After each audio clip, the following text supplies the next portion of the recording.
Hello दोस्तों, नमस्कार। स्वागत है आपका आज की इस वीडियो में। आज की इस वीडियो में बताने वाले हैं क्लास 9th की प्रश्नवाली 2.1। ठीक है, प्रश्नवाली 2.1 का क्वेश्चन नंबर 1 कह निम्नलिखित व्यंजकों में कौन कौन एक चर में बहुपद है और कौन कौन नहीं है, कारण के साथ आपने उत्तर दीजिए। ठीक है, चलिए क्वेश्चन नंबर 1 का पॉइंट नंबर 1 को हल करते हैं। ठीक है,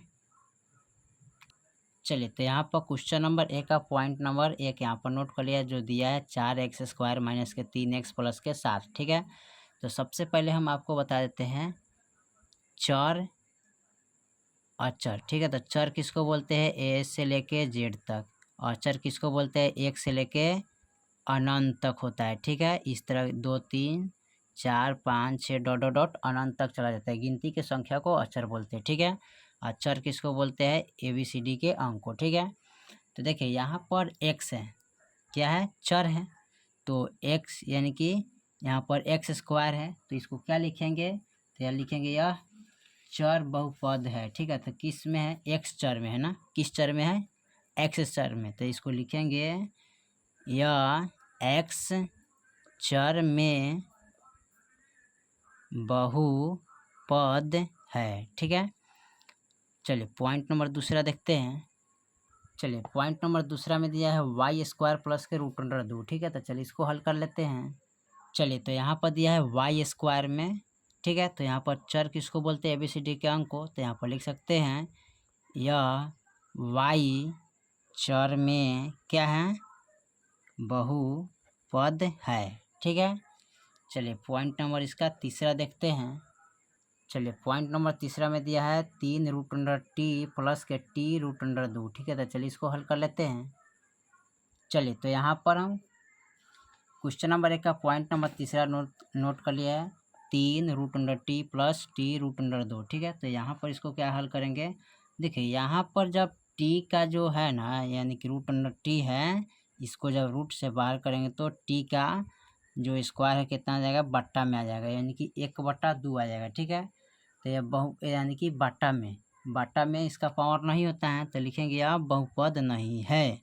तो लिखेंगे यह बहुपद नहीं है क्योंकि t की घात पूर्ण संख्या नहीं है। ठीक है, चलिए अब पॉइंट नंबर चौथा देखते हैं, चौथा में क्या कह रहा है। ठीक है,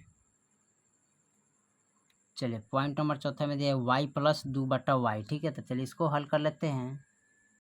चलिए तो यहाँ पर क्वेश्चन नंबर 1 का पॉइंट नंबर चौथा यहाँ पर नोट कर लिए। ठीक है, और इसको क्या करेंगे? लिखेंगे यहाँ पर, इसको हल कीजिएगा तो यहाँ पर लिखेंगे 2/y अब बराबर, इसको इधर लाएंगे तो बराबर हो जाएगा। ठीक है, इनको जब गुना करेंगे तो 2y हो जाएगा। ठीक है, अब 2y हो गया तो इसका पावर क्या होता है? -1 होता है। ठीक है, क्योंकि y के गुना में 2 है तो इसका पावर कितना आएगा? -1। ठीक है, तो लिखेंगे यह बहुपद नहीं है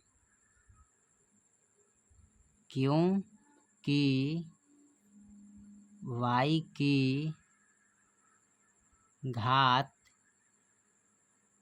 पूर्ण संख्या नहीं है। ठीक है, इसलिए नहीं होगा। ठीक है, चलिए पॉइंट नंबर, अब क्वेश्चन नंबर 1 का पॉइंट पाँचवा देखते हैं क्या कह रहा है।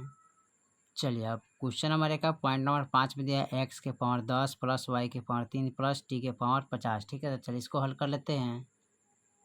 चलिए तो यहाँ पर क्वेश्चन नंबर 1 का पॉइंट चौथा नोट कर लिए। ठीक है, x के पावर 10 प्लस y के पावर 3 प्लस t के पावर 50, तो ये एक चर में है कि नहीं है? ठीक है, तो देखिए यह एक चर में नहीं है। यहाँ पर 1 2 3 तीन गो चर है, 3 चर का क्या है? पावर सबका दिया हुआ है। ठीक है, तो लिखेंगे इसमें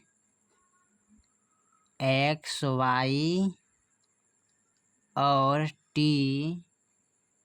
3 चर में है। ठीक है, अतः यह एक